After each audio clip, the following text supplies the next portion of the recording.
We've already done a observation, then we had a break. So how was your break? Oh, it was great, thank you. How about yours? Good, needed it. But now we're getting ready for this next run. Yes. So first of all, what was your goal once again that you wanted to attain? Was essentially facilitating a better environment in my classroom, more comfortable environment, a working environment for my students where they feel safe and secure, but also I have practices and tools in place that help maintain the behavior to lend to that environment being built upon. So regulating the behavior to then build upon the atmosphere and make it an academic and yet safe environment. So that was essentially what I was focusing on. Correct. And so what did you do, once again, that you felt really helped not only keep the atmosphere safe and secure for your students, but also academically help promote that embedded in the activity? Right. Well, number one, I've always relied on a solid rapport with my students to establish that environment, but my objective here was to move beyond merely just the rapport. And so it came to me involving a few tools, like a daily point tracking system, which I can reward or take away points based on their behavior. But regulating their behavior immediately then gets back to that productive classroom environment.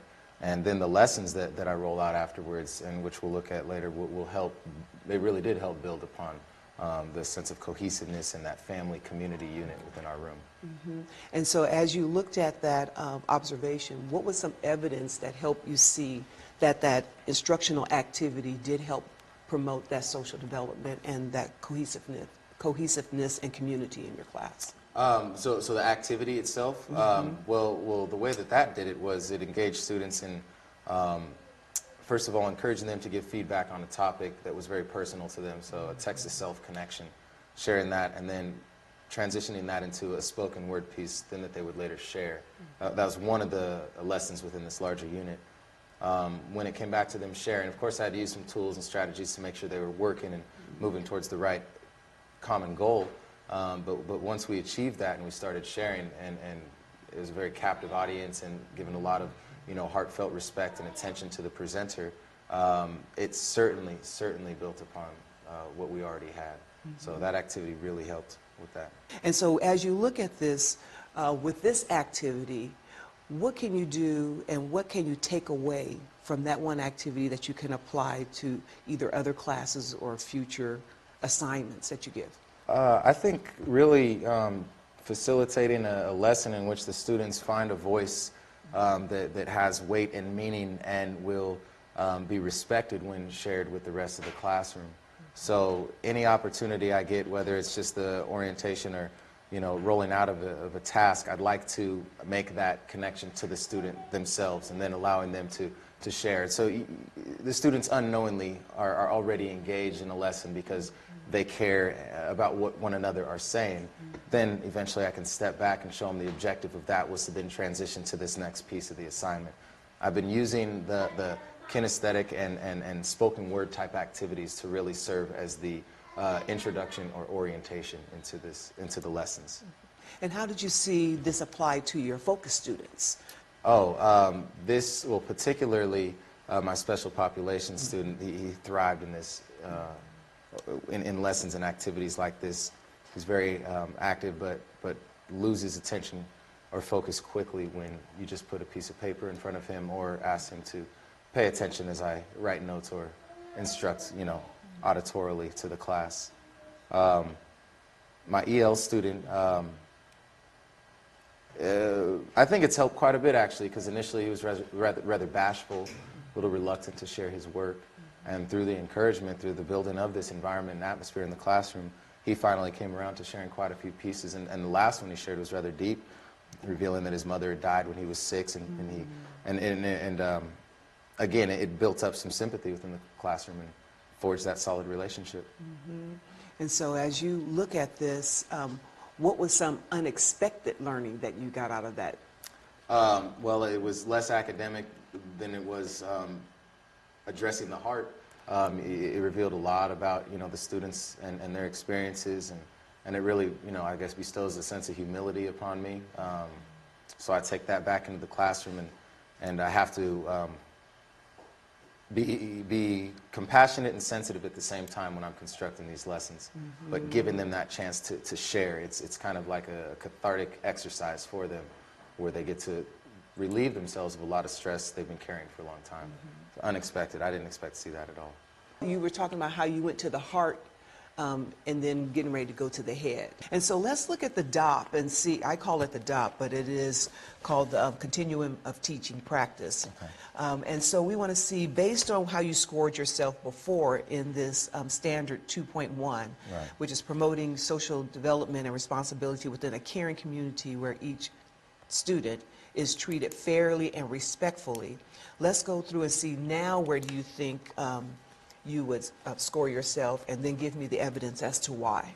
I was looking at this earlier, and I'd have to place myself between applying and integrating,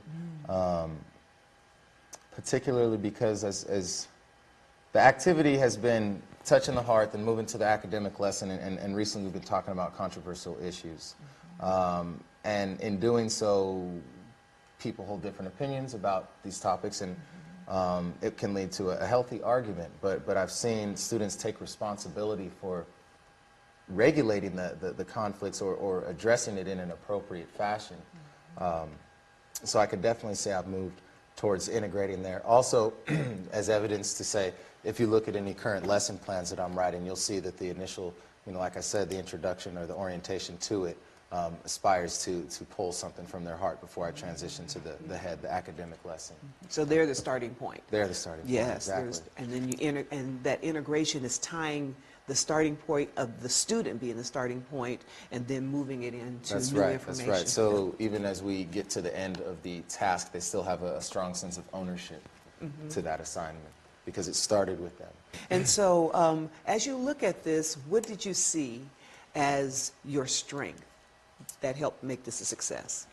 Perhaps my strength in terms of making this a success was a lack of censorship in what they start with. I feel that when you muzzle the student,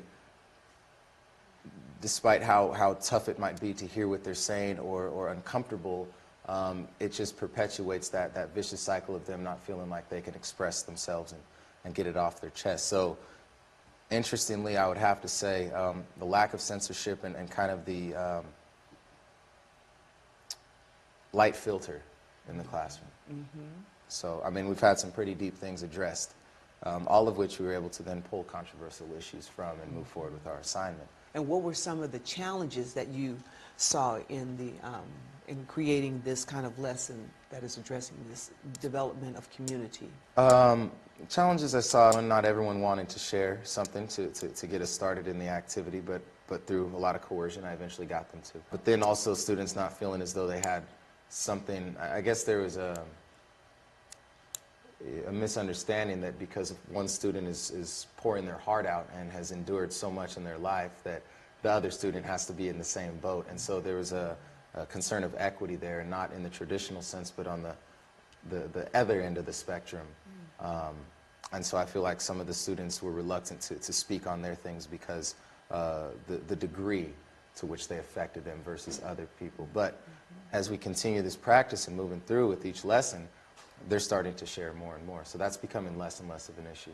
Now that you've completed the assignment for the students, what did you use as a summative assessment on how well the students obtained and mastered the objective? I'm sure you saw when you observed how we ended with a group griot, but then we came back later to dismantle those group griots and address the issues within there. And you heard students talking about parents and alcohol abuse or a variety of issues. But what we were able to do is find the controversy within their material. So my final summative assessment for that piece was for them to write an expository analytical piece on a controversial topic. So not a persuasive piece yet, but I wanted them to analyze both sides. Of course, the topic they were analyzing was specific to either their piece that they shared or something else from within the class that was a present controversial issue. So, I have a few samples here of the student work, compared to what they initially produced. And looking at these, it clearly reveals that they have issues to address, but they had to bite their tongue. Next paper, they get to write a persuasive piece. So I'm working on scaffolding because their opinion was very strong and evident within their pieces, but I don't want them to be too jaded or too biased towards one side without knowing the whole story. So that was the summative piece for this here. was to then take that heartfelt issue, got them thinking, addressed the controversy, then we pulled out the topics, researched the topics, and then an expository analytical piece on just the pros and cons of a piece. So, And so you moved them from the heart and then use that heart information to now move it to the head. So Right. moving, connecting that integrating of the poetry and also the spoken word component and then moving them into academic writing. exactly. Okay. And then I guess you could say what would serve as a secondary summative assessment is in the near future, like I said, that persuasive piece where they can bring the heart back in now, but it's justified and supported with evidence from their research. So to help them argue a more persuasive piece and not look ignorant or naive to the whole story. Right. And then also it sounds like it also left another part that cannot be pencil and paper assessed, but the community feel in your class. Exactly, exactly. Yes. Okay, good. I like this one here. And I see they're doing MLA. Yes, that was a vital component. I'm in very text happy as a 10th citation. grade teacher. Yeah. I know there's a few things we need to improve upon down That's here. good. To have them Yeah. start using statistics and the like. You know, parenthetical references, works cited, and they did a pretty good job at that. Great. And a works cited page too. Great. We'll take it, right? I'll take Take it. I will take it. Okay. And then last, what in this area, where do you see possible further growth for yourself? In every aspect of it, there's always potential and room for growth. Doing an even more efficient job of tying in the heart to the head. I have a clear idea of what I want an end product to be. You know, I have writing goals for the students, but I also step back and I look at those now and realize a lot of them I can modify and still meet the exact same state standard, but change the task so that it further develops and builds upon what the students started with sharing. So. Okay. Well, this is your second inquiry and your last inquiry for your BITSA second year. That's right. And then in the future, you see that you will probably do your own type of small, mini type of research type of things to help build your skills as you go along. But I hope that this process will just kind of give you some pointers to just kind of help guide you as you're doing that in your career. Definitely it does. Thank you. All right. Any questions for today? No, I think that's it. I think we're pretty good. Okay. Thank you. All right, and so we'll see you next time. All right. Okay.